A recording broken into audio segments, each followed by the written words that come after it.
Hello, everyone. This is Tom Fox. I'm the Compliance Evangelist, and I'd like to welcome you to this special 5-part podcast series sponsored by Affiliated Monitors, which celebrates Affiliated Monitors' 15 years in business as the first entity specializing in independent integrity monitoring.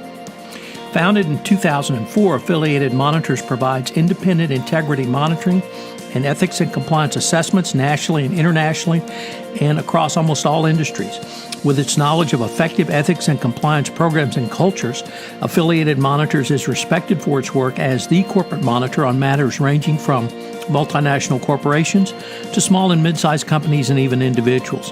Having served in nearly 750 monitorships, no one has more experience as an independent monitor than the team at Affiliated Monitors. For more information on how an independent monitor can help improve your company's ethics and compliance programs, visit this podcast series sponsor, Affiliated Monitors, at www.affiliatedmonitors.com. In this 5-part podcast series, I'm joined by Don Stern. Don is the Managing Director of Corporate Monitoring and Consulting Services at Affiliated Monitors. Don is a well-known white-collar corporate defense lawyer. He was previously the United States Attorney for the District of Massachusetts, has been a lecturer at Harvard, and has worked at several law firms before coming over to Affiliated Monitors. In this 5-part podcast series, we consider the benefits of independent monitoring and proactive assessments for defense attorneys. In episode 1, we take a look at how defense attorneys can proactively work with independent monitors. 2, what are the nuts and bolts? How does this thing work? 3, a couple of case studies of defense counsel who've engaged a monitor to mitigate internal issues before going to a regulator. Number 4, how this works in a medical setting. And in episode 5, we conclude by how this works in the nonprofit setting, specifically looking at some issues around Varsity Blues. It's a fascinating series that I know you will enjoy as a compliance specialist. This special 5-part series is a special presentation of the Compliance Podcast Network. Hello, everyone. This is Tom Fox, back for our final episode of a 5-part exploration of the benefits of independent monitoring and proactive assessments for defense attorneys. As always, I'm joined by Don Stern. Don's the Managing Director, Corporate Monitoring and Consulting Services at Affiliated Monitors. In this 5th and concluding episode, we're going to take a look at how a third-party independent would work in a nonprofit space and perhaps even in some of the education cases that are prominently in the news right now. So, Don, welcome back. Thanks very much, Tom.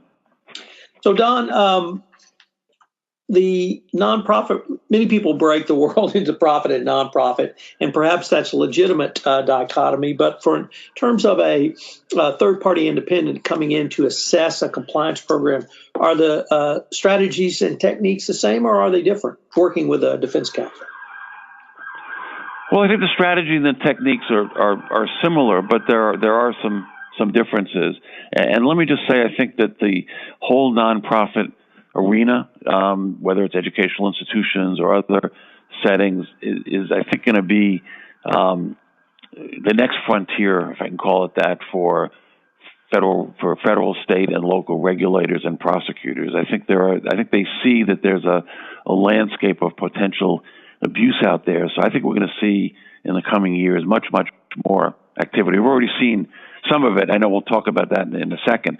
But in my experience, both as a prosecutor, defense lawyer, and now doing compliance work, there are some differences. One is nonprofits have less money than large corporations, so they are less apt to have a well-developed compliance program. But the other reason, and this is hard to kind of say exactly right, I think nonprofits view themselves, because they don't have the profit motive, as less susceptible to fraud and abuse than companies.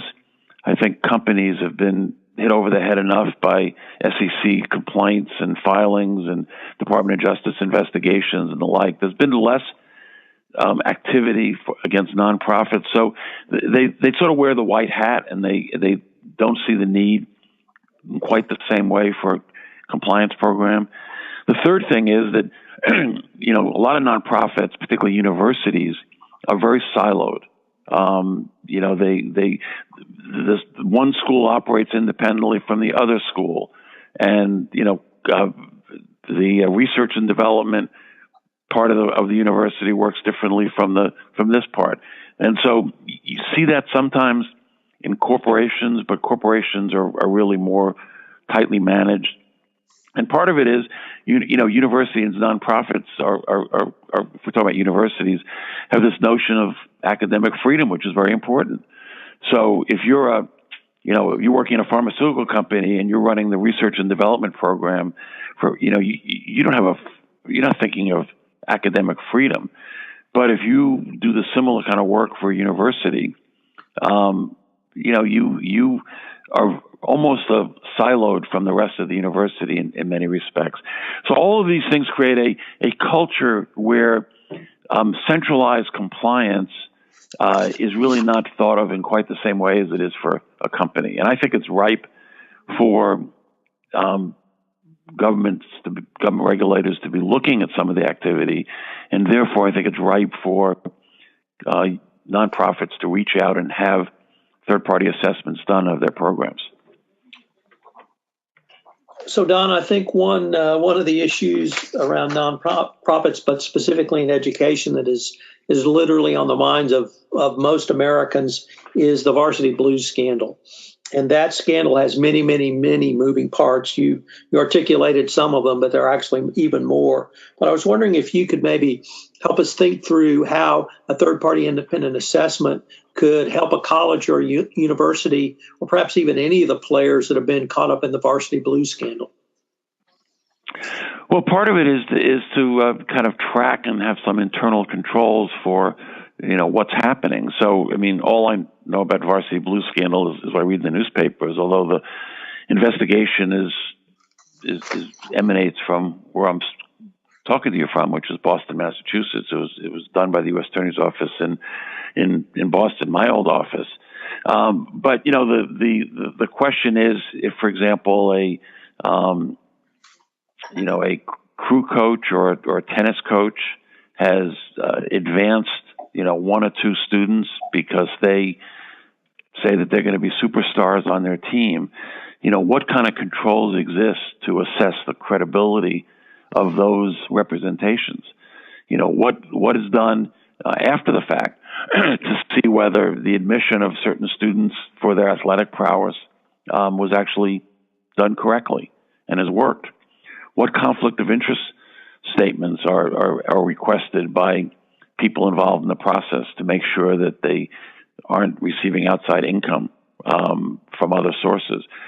So like anything else, you can build a better mousetrap and have some internal controls which provide some risk-based assurance that the program is working correctly. Obviously, at the end of the day, a corrupt individual can seek ways to get around the situation. But the goal here is not to provide a 100% guarantee that you won't have a corrupt employee, because that can happen. The goal is to have a risk-based assessment which protects the university and the institution. So I was wondering if there are perhaps some examples you could provide us, Don, in the nonprofit arena outside of the educational space where either you came in as a third-party independent or perhaps some other examples.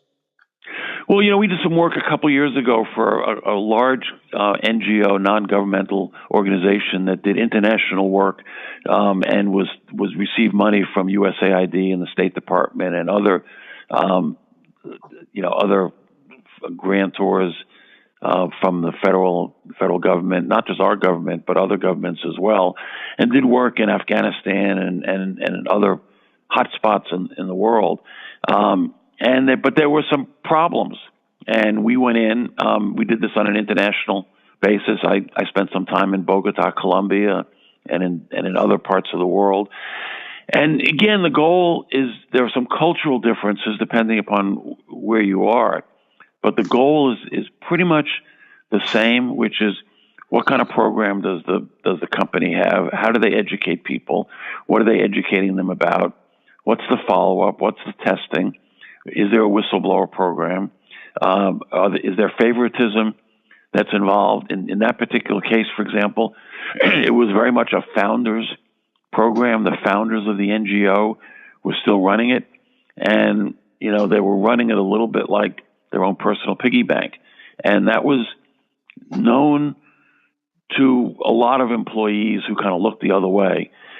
So they did not have a robust internal compliance program, and that's frankly what ultimately became the focus of the government review, which is, you can't run this as a mom and pop show. You got to have a sort of an official, well-oiled compliance program to provide assurance that the federal tax dollars are being well spent. So the one of the things that has been in the news previously over the past several years have been scandals at schools like Michigan State, at Penn State, at Baylor here in Texas. How could a third-party independent come in and help a university either assess their program or maybe even improve it in areas around Me Too or those types of scandals? Well, some of the scandals, for example, with recruitment violations, NCAA recruitment violations, and things like that in the sports arena.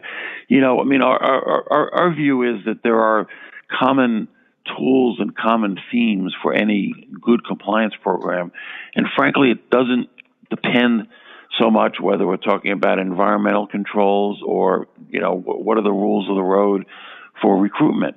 The question is, again, question of training, question of oversight, a question of third-party controls and assessment.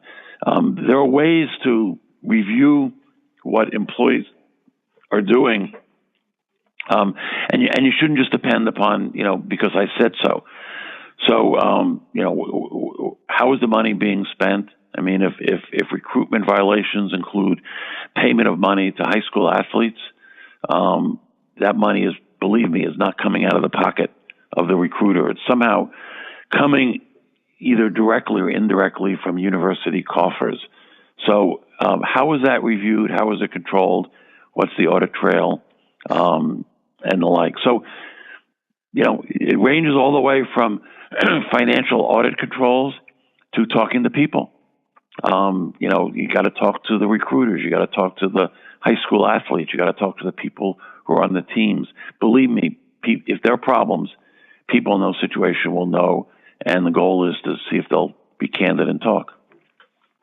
Well, Don, unfortunately, we are near the end of our time, but this has just been a fascinating ending episode to our 5-part exploration on the benefits of independent monitoring and proactive assessments for defense attorneys, corporations, nonprofits, healthcare providers, and a wide variety of others. I've learned a lot in this, and I know our listeners will as well. So thanks so much for taking the time to visit with me over this series.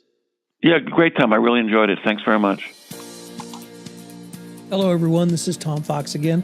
I'd like to thank you for listening to this 5-part podcast series sponsored by Affiliated Monitors, where I hosted Don Stern on the benefits of independent monitoring and proactive assessments for defense counsel in a wide variety of areas. I certainly enjoyed working with Don on this series.